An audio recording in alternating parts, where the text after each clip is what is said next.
Hello student, मैं Rakesh Chauhan Envira online school पे आपका हार्दिक स्वागत करता हूं। इससे पहले हमने पार्ट फर्स्ट यानी लेक्चर फर्स्ट यानी यूनिट पहले में पढ़ा भोजन ये कहाँ से आता है।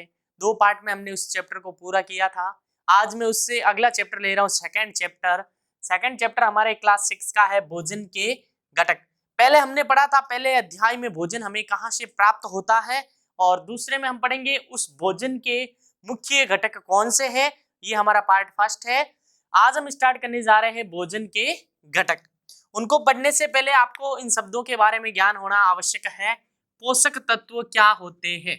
मैं बात करूं पोषक तत्व की, तो पोषक तत्वों के अंदर आते हैं प्रोटीन, कार्बोहाइड्रेट, वसा, विटामिन और खनिज लवण। अगर मैं बात करूं खनिज लवण की, तो उनमें आप मुख्य रूप से जल को ले सकते हो।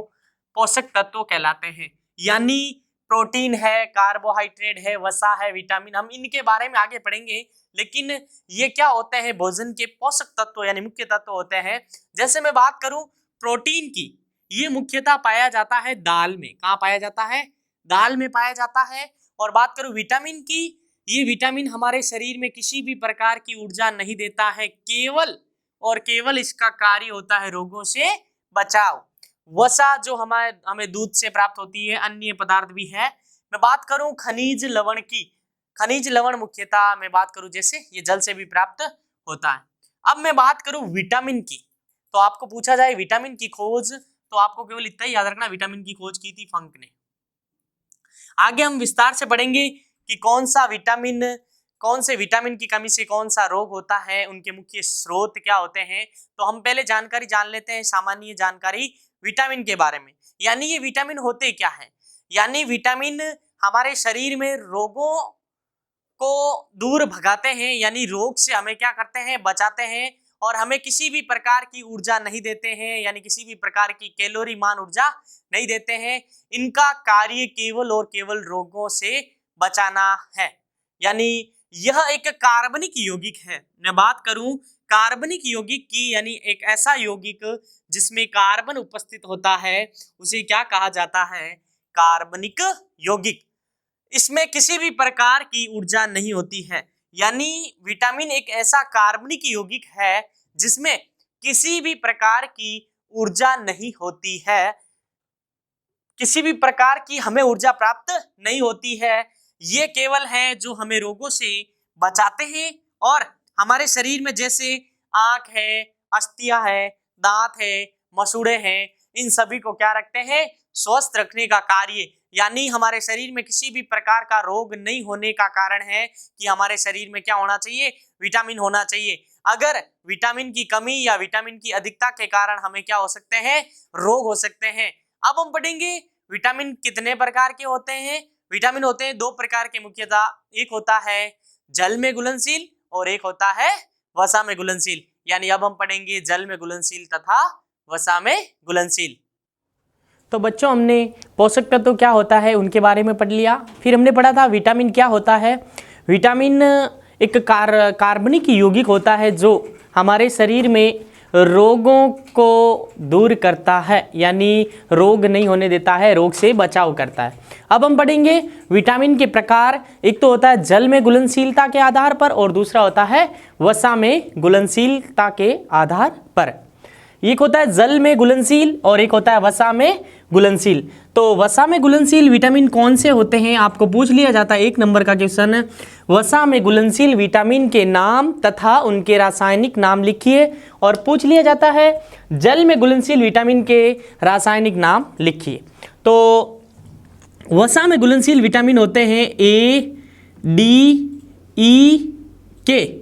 अगर ऐसे याद नहीं हो तो एक ट्रिक बताता हूं आपको। जैसे एक पात्र है और इसमें क्या है? पानी। क्या है? पानी। और दूसरा पात्र है, इसमें क्या है? वसा। अगर आप पानी के अंदर कीड़ा, क्या डालोगे? कीड़ा, KEDA, तो ये पानी में क्या होगा? तैरेगा। क्या होगा? तैरता है। अगर इसी को मैं डालूँ वसा में डालूंगा तो ये वसा में क्या हो जाएगा, डूब जाएगा। तो आपको यहाँ से एक ट्रिक बन के आ रही है, वसा में डूबना यानी वसा में घुलनशील, यानी वसा में घुलनशील होगा कीड़ा, KEDA कीड़ा। इसका अर्थ क्या होता है, विटामिन के, विटामिन ई, विटामिन डी और विटामिन ए। डायरेक्ट याद रखो तो ADEK, वरना याद रखो उल्टा कीड़ा। तो ये 4 विटामिन होते हैं जो वसा में घुलनशील होते हैं और 2 होते हैं जो जल में, B व C। ये किस में घुलनशील होते हैं, जल में घुलनशील। अब मैं बात करूंगा विटामिन और उनके रासायनिक नाम और उनकी कमी से होने वाले रोगों के बारे में। पहला हमारा है विटामिन ए। विटामिन ए का रासायनिक नाम इंपॉर्टेंट है, इसे बोला जाता है रेटिनॉल। विटामिन ए को क्या बोला जाता है, रेटिनॉल, यानी इसका रासायनिक नाम क्या है, रेटिनॉल।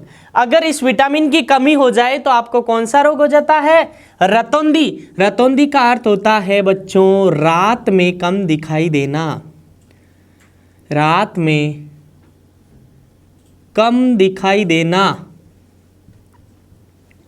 रात में कम दिखाई देना। और इससे अगर इसकी कमी हो तो संक्रमण का भी खतरा रहता है। मैं बात करूं विटामिन बी की, विटामिन बी होता है, उसका रासायनिक नाम है थायमीन। क्या नाम है, थायमीन। और इसकी कमी से बी यानी याद रखना बेरी रोग। और विटामिन सी की मैं बात करूं तो विटामिन सी, इसका रासायनिक नाम है एस्कॉर्बिक एसिड, यानी एस्कॉर्बिक अम्ल। क्या नाम है इसका, एस्कॉर्बिक अम्ल। और इसकी कमी से स्कर्वी, मसूड़ों का फूलना। और इसका मुख्य स्रोत होता है आंवला। क्या होता है, आंवला। विटामिन डी, इसे बोला जाता है कैल्सीफेरोल। क्या बोला जाता है, कैल्सीफेरोल, यानी इसका रासायनिक नाम क्या है, कैल्सीफेरोल। इसकी कमी से रोग कौन सा हो जाता है, रिकेट्स। कौन सा रोग हो जाता है, रिकेट्स, जो मुख्यतः किस में होता है, बच्चों में, यानी बच्चों की हड्डियां हड्डियां सूखने लगती है, हड्डियां सूखने लगती है। ये मुख्यतः छोटे बच्चों में होता है रिकेट्स। मैं बात करूं विटामिन ई की, ये होता है टेकोफेरोल। विटामिन ई टेकोफेरोल, इसमें इस विटामिन की कमी के कारण नपुंसकत्व यानी जनन क्षमता में क्या हो जाती है, कमी हो जाती है। विटामिन के की मैं बात करूं, ये होता है फिलोक्विनोन। क्या है इसका रासायनिक नाम, फिलोक्विनोन। ये इंपॉर्टेंट है, रक्त का थक्का नहीं बनना, यानी इसका अर्थ क्या हुआ, रक्त का थक्का नहीं बनना, यानी जब आपको चोट लगती है तो किसी व्यक्ति के एकदम तेजी से खून बहने लगता है तो उसमें विटामिन के की क्या है, कमी है, यानी थक्का नहीं बनना, यानी रक्त रुकता नहीं है, यानी थक्का नहीं बनता है।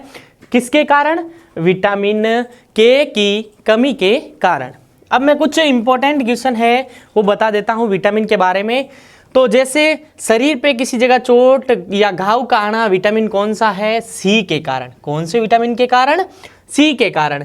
यानी अगर आप, जैसे आपको पूछ लिया जाए, जब चावल को धोया जाता है तो उसके ऊपर से छिलका, यानी किसी सब्जियों चावल आदि को धोने से उसके ऊपर का छिलका हट जाता है, उस कारण उन वस्तुओं में या उन पदार्थों में कौन से विटामिन की कमी होती है, तो वो विटामिन आपको याद रखना है विटामिन सी। कौन सा याद रखना है, विटामिन सी।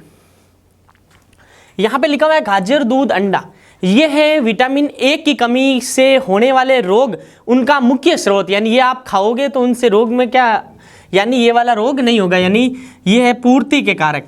अगर आप गाजर खाओगे, दूध पियोगे, अंडा होगे तो विटामिन ए की आपके अंदर कमी नहीं होगी। यानी बात करूँ मैं मूंगफली और आलू, ये विटामिन बी की कमी होती है तो आपको ज़्यादातर मूंगफली और आलू खाना चाहिए। और विटामिन सी का मुख्य स्रोत है आंवला, नींबू, संतरा आदि। तो इस प्रकार हमने विटामिन क्या होते हैं, जल में घुलनशीलता के आधार पर, और फिर पढ़ा हमने वसा में घुलनशीलता के आधार पर, और इनके रासायनिक नाम, इनसे होने वाले, कमी से होने वाले रोग और इनसे बचाव भी पढ़ा था। अब हम इस अध्याय के कुछ महत्वपूर्ण बिंदु पढ़ेंगे। तो अब हम पढ़ेंगे संतुलित आहार क्या होता है, हमारे शरीर में संतुलित आहार क्या होता है, यानी कैसा भोजन हम ले जो हमारे लिए संतुलित होगा। तो यानी संतुलित आहार में जो मुख्य प्रोटीन होते हैं वो कौन से होते हैं, वह आहार जिसमें सभी आवश्यक पोषक तत्वों, यानी सभी आवश्यक पोषक तत्व। अब मैं बात करूं पोषक तत्वों की तो आपको बता दिया गया है, प्रोटीन, कार्बोहाइड्रेट, वसा, ये सब क्या है पोषक तत्व। जल पोषक तत्व तथा जल उचित मात्रा में हो उसे आप क्या कहोगे, संतुलित आहार। यानी आप अगर आपके दैनिक जीवन में अगर संतुलित आहार नहीं करोगे तो आप रोग से क्या हो जाओगे, ग्रस्त हो जाओगे। यानी आपको ऐसा भोजन करना चाहिए जिसमें मुख्यतः पोषक तत्व हो, तेलीय पदार्थ वगैरह ज़्यादा हमें नहीं खाने चाहिए, जिससे आप आसानी से रोग से ग्रस्त हो सकते हो। इसीलिए आपको संतुलित भोजन करना चाहिए, यानी जिसमें मुख्यतः पोषक तत्व हो और उचित मात्रा में जल की मात्रा भी होनी चाहिए। तो उसे हम क्या कहेंगे, संतुलित आहार। एक बात मैं बताऊं, अगर इसमें एक नोट लगाना है, पोषक तत्व ना तो कम होना चाहिए और ना ही अधिक होना चाहिए। यानी जितना पोषक तत्व उस भोजन में आवश्यक हो उतना ही होना चाहिए, यानी ना अधिक होना चाहिए ना कम होना चाहिए, केवल जिसकी जितनी निश्चित मात्रा होनी चाहिए उतना ही होना चाहिए। अब मैं बात करूं मोटापे की, ये एक आम बात है, प्रत्येक व्यक्ति अगर संतुलित आहार नहीं करेगा तो उसको मोटापा भी हो सकता है। यानी ये किसी भी व्यक्ति को हो सकता है, यानी भोजन को संतुलित आहार के रूप में नहीं लेने के कारण भी हो सकता है, वसा अधिक होने के कारण भी मोटापा हो सकता है। तो यानी किसी व्यक्ति में विभिन्न प्रकार के पोषक तत्वों की कमी होती है। प्रत्येक व्यक्ति में अगर पोषक तत्वों की कमी हो तो उन्हें अनेक प्रकार के रोग हो सकते हैं और मोटापा भी हो सकता है। इसका अर्थ क्या हुआ, यानी उसके शरीर में वसा की मात्रा क्या हो गई, अधिक हो गई। वैसे वो बाहर से तो इतना एकदम फिट दिखता है मोटापा के कारण, लेकिन उसमें इतनी एनर्जी नहीं होती है। यानी मैं बात करूं अर्थात वसा के अतिरिक्त हो जाने के कारण वह मोटापे का क्या हो जाता है, शिकार हो जाता है। क्या हो जाता है, मोटापे का क्या हो जाता है, शिकार हो जाता है। यह एक अभावजन्य रोग है, यानी किसी की कमी होने के कारण भी मोटापा हो जाता है। तो मोटापा एक अभावजन्य रोग है। मैं बात करूं अभावजन्य रोग क्या होता है, कोई भी व्यक्ति अगर एक ही प्रकार का भोजन खा रहा है, यानी आप ऐसे सोच रहे हो कि मैं रेगुलर भोजन कर रहा हूं, मुझे किसी भी प्रकार का रोग नहीं होगा, लेकिन उसमें मुख्य रूप से पोषक तत्व नहीं हो तो आपको रोग हो सकता है। और उन रोग को क्या कहेंगे, अभावजन्य रोग। यानी लेकिन कभी कभी विशेष पोषक तत्वों की कमी हो जाती है, यानी कुछ ऐसे विशेष पोषक तत्व होते हैं जैसे कार्बोहाइड्रेट है, वसा है, प्रोटीन है, इनकी कमी होने के कारण भी क्या हो सकता है, रोग हो सकता है। जैसे यदि कोई व्यक्ति अपने भोजन में पर्याप्त प्रोटीन नहीं ले रहा है तो वृद्धि का अवरुद्ध होना, यानी उसके शरीर में वृद्धि नहीं होती है, हाइट कम रह जाती है, चेहरे पे सूजन आने लगती है और बालों का रंग क्या होने लगता है, बालों का रंग भी उड़ने लगता है। और अब हम पढ़ेंगे कौन से रोग हो जाते हैं किस विटामिन की कमी के कारण और कौन से प्रोटीन से होने वाले रोग। अब हम पढ़ेंगे शरीर में पोषक तत्वों की अगर कमी हो जाए तो कौन सा रोग होता है। तो शरीर में पोषक तत्वों की कमी से होने वाले रोग, जिसमें से पहला है डायबिटीज। यह रोग अगर एक बार किसी व्यक्ति को हो जाता है तो वह क्या रहता है, जीवन भर रहता है उस व्यक्ति में। और इस रोग के होने के कारण शरीर में अन्य प्रकार के भी रोग हो जाते हैं, यानी जैसे रक्तचाप आदि। डायबिटीज ये रोग है जो हर किसी व्यक्ति को हो जाए तो जीवन भर रहता है। मैं बात करूं रिकेट्स की, ये रोग है जो हड्डियों से संबंधित है। किससे संबंधित है, हड्डियों से संबंधित है। और ये रोग कैल्शियम, पोटेशियम तथा कैल्शियम व विटामिन डी की कमी के कारण होने वाला रोग है। यानी पोटेशियम है, कैल्शियम है और विटामिन डी की कमी हो तो कौन सा रोग होता है, रिकेट्स। और यह मुख्यतः कहाँ किस में होता है, बच्चों में। किस में होता है, बच्चों में। बच्चों में होने वाला रोग है जिससे क्या होता है, हड्डियाँ सूख जाती है, सूखने लगती है, सूखने लगती है, यानी हड्डियाँ क्या होने लगती है, सूखने लगती है, जिससे हमारे पैरों की हड्डियाँ दर्द करने लगती है, नरम हो जाती है। कौन से, रिकेट्स के कारण, विटामिन डी की कमी के कारण। और साथ में याद रखना है पोटेशियम तथा कैल्शियम की कमी के कारण। आगे है एनीमिया। ये होता है, ये रोग जब भी होता है तो जब लाल रक्त कोशिकाएं शरीर के लिए पर्याप्त ऑक्सीजन को नहीं ले जा पाने के कारण कौन सा रोग होता है, एनीमिया। और मुख्यतः कौन सी धातु होती है पूछ लिया जाता है, आयरन के और विटामिन B12। और इस रोग के कारण जो रोगी होता है वो हमेशा थका हुआ रहता है। तो एनीमिया रोग पढ़ लिया हमने। अब पढ़ते हैं स्कर्वी। ये होता है विटामिन सी की कमी के कारण। किसके कमी के कारण? स्कर्वी रोग विटामिन सी की कमी के कारण। और इसका मुख्य स्रोत क्या हो जाएगा बच्चों? आंवला। क्या हो जाएगा? आंवला। त्वचा, मसूड़ों, घाव को ठीक करने में क्या होती है? देरी लगती है। जब ये रोग हो जाता है तो हमें चोट लगती है तो भी घाव देरी से आता है। और त्वचा, मसूड़ों आदि में मैं बात करूं घेंगा रोग की, ये होता है आयोडीन की कमी के कारण। और अगला है क्वासिक्योर यानी प्रोटीन की कमी के कारण। इनका मुख्य स्रोत है अंडा। और आगे है सोयाबीन। सोयाबीन में प्रोटीन कितने प्रतिशत पाया जाता है? ये पाया जाता है 42%। यानी डायबिटीज पढ़ लिया, रिकेट्स पढ़ लिया, एनीमिया पढ़ लिया और स्कर्वी, घेंगा और प्रोटीन से संबंधित रोग हमने पढ़ लिया। यानी यह अध्याय हमारे यहाँ कंप्लीट होता है। आगे आने वाली क्लास में हम इस अध्याय के प्रश्न उत्तर करेंगे। यूनिट 2 भोजन के मुख्य घटक। अगर आप एनवीरा ऑनलाइन स्कूल पे नए हैं तो इस चैनल को सब्सक्राइब कीजिए। धन्यवाद।